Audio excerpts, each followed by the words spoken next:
Hey there, Smoke Master D coming at you with another episode of Barbecue Buyer's Guide. This time we're going to take a look at electricity-powered gravity feed smokers.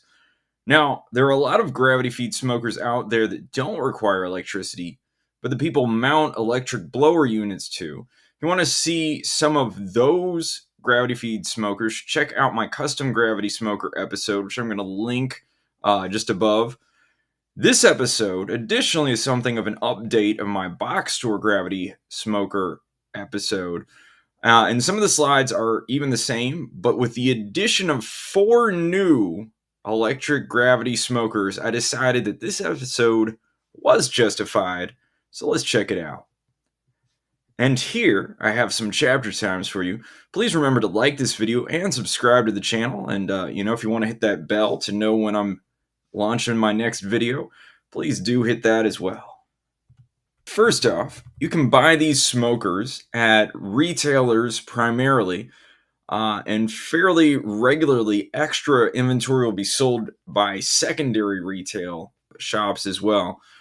Each company does sell their own products on their websites. After that, Masterbuilt can be bought at the Home Depot and Ace Hardware, some of their models. Any of these smokers may pop up on Amazon from time to time. Char-Griller, their gravity smoker, is sold exclusively at Lowe's and Menards. Oklahoma Joe's is sold by Lowe's as well. Now, here we have a slide about the general workings of these smokers. Now, you start by lighting a fire on the bottom of the grate. So the fire is on the bottom, which is the one main thing that's really different in electric gravity feed smokers than any other ones. And then you have to remove a slide or some other mechanism to allow that heat and smoke into the main chamber. You turn the controller on, and a fan blows air in through a flap to stoke the fire. The heat and smoke filters through a grate into a manifold in the main chamber, which distributes the heat evenly throughout the main chamber to rise up past the grease hood to the racks of food above. The fire is stoked by the fan until the heat sensor in the chamber tells the controller that the desired temperature has been reached. The flap closes when the fan stops, making the fire smolder a bit and creating some smoke until the temp drops, prompting the fan to turn on again and restore heat. The charcoal in the bottom burns, and it flows down the chute, lighting in turn until it's all burned up. So, it goes down with gravity, thus the name. And that's basically how these electric gravity smokers work. And here we have the smokers made by the inventor of the electric gravity feed smoker, Masterbuilt. Now, the 560, even though extra stock is still being sold at various places online, appears to have been actually discontinued by the company in favor of their 2 newer products to its immediate right. The AutoIgnite 545 is $499, and the Gravity Series 600 is $699. The 800 with griddle is $797. The 1050 is $897. And lastly, the new XT is $1,499. Now, I should mention that I recently saw some of the older gravity smokers, the 800 and 1050 in particular, on sale for some $100 cheaper. So there are deals to be had out there for high production units like these. So keep that in mind. On these next 2 slides, I have features common to most Masterbuilt gravity feed smokers. In the further slides on, I'll share some of the exceptions and differences. One of the main cost-cutting methods Masterbuilt has used has been to make a double wall in the main chamber with an inner shell of aluminized steel, which reflects heat back better than regular steel. You can see several other features here. The little slot in which you put your fire starter to light it. The ash pan is inserted below the fire, and some people like to put wood chunks in that pan to light and add extra smoke. There's a danger of melting your flap, but a lot of people have added chunks in the ash pan successfully. The other option, of course, is to layer wood chunks in with your charcoal if you want that extra smoke from real wood.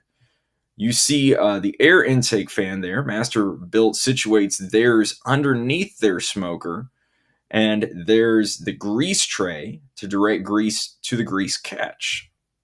Most of the Masterbuilt gravity smokers have cast iron grates for their main grates, which generally have their bars thick on one side for grill marks and thin on the other for more smoke penetration.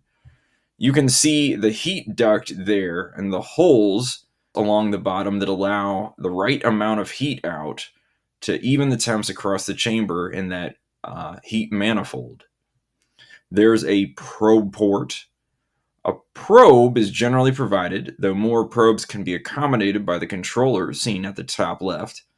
These smokers have Wi-Fi connection with an app that allows you to change the temperature from your phone. That will be true actually for all the smokers in this episode.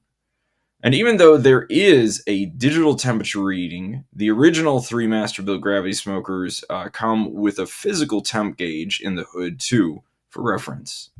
Now here we have the special feature for the 800, and that's the griddle setup. Now there's a special griddle manifold you switch out. So you take the regular manifold out, put it on the storage below, and put in this griddle manifold, and it directs the heat straight up onto that griddle. And in the griddle, there's actually a hole that will drop the grease down right to where it will slide into the grease trap. Really nice addition for the 800. And here we now have the newest gravity smoker from Masterbuilt, the XT. It costs significantly more. We'll have to decide if that cost is worth it. All the grates are a thick stainless steel instead of the cast iron, which is on the bottom grates of most of these smokers. There's more stainless steel on the shelves, which are both fold down, and the side shelf includes a rod for holding paper towels or other things. To make this happen, they resituated the controller to rest on the charcoal chute. The controls have been upgraded, you can see, and it's a very nice looking controller. The XT also doesn't have a slide to cut off the heat access to the main chamber, but instead has a knob, seen pictured there, that moves those flaps to do the same thing. The smoker is significantly heavier than the other smokers on this episode, and you'll see that in the weight chart later on. And part of that is due to the heavy gauge double wall. The door isn't too hard to lift, however, due to those swing back door hinges. Very nice touch. Smoker also has magnetic door switches, which, if you don't know, will turn off the fan from blowing whenever you open any of the 3 doors. And that's true in any of these units. It's a safety feature on all of them. But the others have button switches, that press in, which can sometimes jam or malfunction. So these magnetic switches are supposed to be better. Lastly, one of the most significant upgrades is the design of the heat manifold into a U shape. The previous manifolds have been known to have a lot of flare-ups of grease at high temperatures. If you throw some burgers on there, or maybe like a steak, the flare-ups that you get in gas grills, some of that's happening on the manifold here, the flames coming out of those holes in those regular manifolds. This new U design, however, is made to help minimize that for those high heat situations. Now we've got the AutoIgnite Series 545. This thing has the silhouette of a regular gas grill, but the charcoal chute is actually hidden inside the chamber. That's really different. There's no other gravity feed smoker like that I know of. There's actually a little door for adding charcoal, and the top of the door doubles as a searing platform. If you didn't know, all the heat comes up that chute to the top, where sometimes it's insulated, but in this situation, they're letting all that heat warm up that plate and get it really hot, so you can sear some stuff. The side shelf without the controller is fold up and has utensil hooks, and the bottom cabinet can be used for storage. The igniter button that gives the grill its name doesn't seem particularly special to me. From what I understand, you press the button and the heating element sort of warms up, and then you still have to put in lighting material under the fire grate, but the heating element will light that lighting material, which will in turn light your charcoal. You don't need a lighter, which I suppose is better. Now, Masterbuilt is the only maker with any significant accessories to speak of. You can get a griddle similar to the 800s for the 1050. It doesn't have a completely separate manifold, but it does come with two deflectors to use with the existing manifold to direct heat onto the griddle. The cost is $129.99 on the website. The pizza oven is $179.99. The only real benefit I can see actually for this new 600 is that it will fit the pizza oven and rotisserie, whereas I believe the old 560 would not. And the rotisserie kit there is $99.99. You can buy covers for these smokers. The ones I currently saw available were the AutoIgnite cover for $69.99.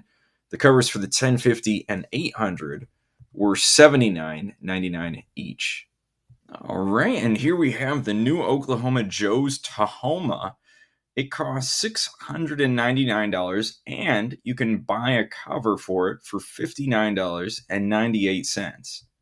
And here we see that the smoker has heavy grates and a warming tray, sort of similar to Masterbuilt's AutoIgnite.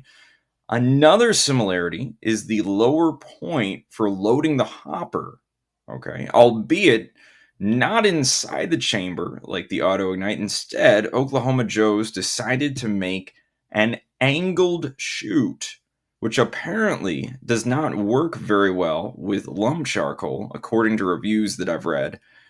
The one thing that can really ruin a long cook is for the fire to go out, which can happen if the fuel can't light because it can't get to the fire, which is something that I've read has happened. There is a knob to close off the fire and heat from the main chamber, but apparently it doesn't really close off the fire chamber in totality. Maybe that's where this knob's mechanism is, or maybe it's elsewhere, because there's reports that the fuel in the chute remains lit until it's all gone. It will not snuff out. And this is not the case with the rest of these smokers. In general, you can shut everything down, snuff out the fire, and use leftover fuel in your next cook. But that is not the case with the Tahoma. Below the fire chamber is a drawer for the ash catch. 2 probes are included as well. I've heard a lot of people have had trouble connecting to Wi-Fi with the grill. For a new app developed for a new grill, that's not too surprising, and hopefully they will work out those issues as time goes on. The one thing that I found really confounding about this setup is that the largest wheels are on the side of the grill with the least weight. All right. On all the other smokers in this episode, you're going to find that the largest wheels are on the side of the smoker with the charcoal chute. And that's where the largest part of the weight is for the grill. In fact, with the Char-Griller 980, those larger wheels, you sort of take the other side of the grill and pick it up and do sort of a wheelbarrow maneuver with it to move it where you want it. But that is not likely possible with this grill because of its wheel configuration. And I imagine that this thing may be more difficult to move just because of that. Now, of course, if you have it on a really flat surface, concrete or whatever, it's not going to be a big issue. But it did strike me as being very strange. And now we come to the Char-Griller 980, which is a grill that I actually own. It currently retails for $799. I recently had a friend help me mount my 980 to a cart for all-terrain sort of use. So if you want to see that video, I'll have a link up top. The cover, which I also have, is $69.99, and it's held up fairly well for the half year that I've owned it. Now here we have some of the features. There's a slide in the back to control the exhaust damper. There's a double wall sleeve to help with heat retention. The fan has a door to keep dust and dirt out when the thing is not in use. There are pretty standard ash pans and fire cages for starting material and a grease pan. One thing to mention is that the lower grates are cast iron grates, but they are covered with ceramic, which makes them much easier to clean. So I really like that feature. The grease shield also helps distribute heat, and you see a longer heat manifold that runs across the chamber there. One probe comes with the unit. The app controls the unit via Wi-Fi, and now that they've updated the app, I'll get to try it out soon. I wasn't able to download the app previously because it wasn't compatible with my updated operating system on my Android phone. And now it's time for charts. And of course, we're going to start off with price. Being that these are mass produced and sold through second parties like box stores and online retailers, you can occasionally find discounts. I actually paid about half price for my Char-Griller 980. And if you want the story of that, I'll link it up above. Home Depot is running a sale right now. I think I mentioned at the beginning of this episode about $100 off some of their Masterbuilts. The XT, however, is sold out currently. I'm sure they'll get new inventory in the near future, but the more demand there is for something, the less likely it's going to be on sale. So I wouldn't hold my breath for a sale on the XT anytime soon. And here we have a chart for hopper size in pounds of charcoal. The strange thing is that even though you have the same size chute, the weight of lump, charcoal, and briquettes is different between the two. This, of course, has to do with volume and the spaces between the charcoal. It's actually the exact same thing as large grain kosher salt, which we use all the time in barbecue, and small grain table salt. You have to use less small grain salt than you do large grain salt. Why? Small grain has less space between the grains, so it's more dense. If you weighed a teaspoon of kosher salt and a half teaspoon of table salt, you would find that the weight is nearly about the same. It's the same thing with charcoal. The briquettes are made to a standard size, so they are more dense, fitted closer together. The lump has all different sizes, but it creates larger spaces between the pieces, allowing you to put in less by weight. Now, the AutoIgnite has the smallest hopper. The Tahoma only gives the weight you would expect for briquettes, which makes sense since we've already established that using lump charcoal in their smoker isn't a good idea. The 980, 800, and 1050 have hoppers of about the same size. The 600 and XT, however, have slightly larger hoppers. Now, here we have the inches squared for each of these units, cooking space. I couldn't, however, find a breakdown of the main grate and the secondary level grate for the 600. I ordered these by the size of the main grate, which gives you a better idea of the horizontal space in each of these smokers. The difference between the main and the all inches tells you a little bit more about the vertical space. The XT, for example, doesn't have as much horizontal space as the 1050, but it may have more vertical space, and at the very least, it has more racks above. And here, we're moving on to the dollars per inches squared. Of course, if you can find a discount, this chart is liable to shift some. With the standard retail prices, though, the AutoIgnite has the best dollar per square inch for the main grade, and the Tahoma, Char-Griller 980, and Masterbuilt 1050 have the best dollar per square inch for all grades, and in that order. And here we have the weight. There's nothing particularly unexpected on this chart. The smokers progress in about the order you would assume. The Tahoma is rather heavy with a single wall thick steel chamber. The XT, however, beats it out. You can also see that the XT is over 100 pounds heavier than the 1050, its closest companion in the Masterbuilt lineup. So a lot of extra weight there. Now, here we have the dollar per pound. The Tahoma comes out best on this chart, then the Char-Griller 980, the AutoIgnite 1050, and the 800. They're all pretty close. Then you have the XT and the 600. Of course, these charts don't reflect the features and the actual performance of these grills. I say that to mean that the Tahoma coming out best on this chart may not mean a whole lot to you if some of its features aren't to your liking. Which brings me down to my own thoughts, which I like to share at the end of these videos.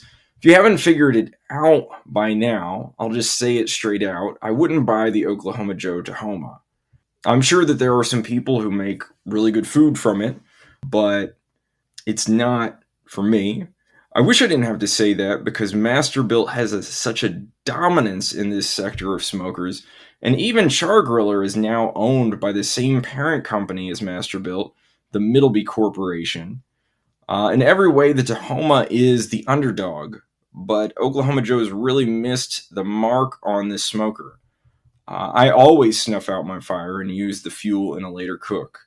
And I really don't think having the refuel door at a lower point is better than being able to use lump charcoal without the fear of your fire going out. Now, I love switching to the Char-Griller 980. I love my 980. My preference is horizontal space over vertical space. I'm not a huge fan of drip down from one food onto the other. 980 works well and has some of the best value on all of the charts that we just saw. It was right up there, close to the top, even if it wasn't the top. As for Masterbuilt, their accessories add a lot of value if that's what you're into. 800 with its griddle has always been something of a temptation for me. The larger 1050 is also a really good value. This AutoIgnite looks like a sturdy little gravity-fed smoker grill, and I think a lot of people are going to be happy with it at that lower price point. The only Masterbuilt here that I would give a pass on is that 600. If you want to go cheap, you have the AutoIgnite. If you want more space, I just don't see anyone adding the 55 extra square inches from the 545 to 600 and thinking that they'd reached a better level. You do have those accessories that you can use in the 600, whereas you can't with the 545. But I would always at least go up to the 800. Lastly, we have the XT. It's really at its own sort of level, I think. Masterbuilt did a really great job of creating a premium level electric gravity-fed smoker in the XT, which has never existed before. The quality and innovation are going to justify that extra cost for a lot of people. And I think they're going to be happy with its performance and durability. Yeah, it looks really good. So those are my thoughts. Do you have any thoughts on these smokers that differ from mine? Feel free to put your thoughts in the comments below. If you have one of these smokers, please help your fellow barbecuers out by leaving a review in the comments. And as always, go get your smoke on, y'all.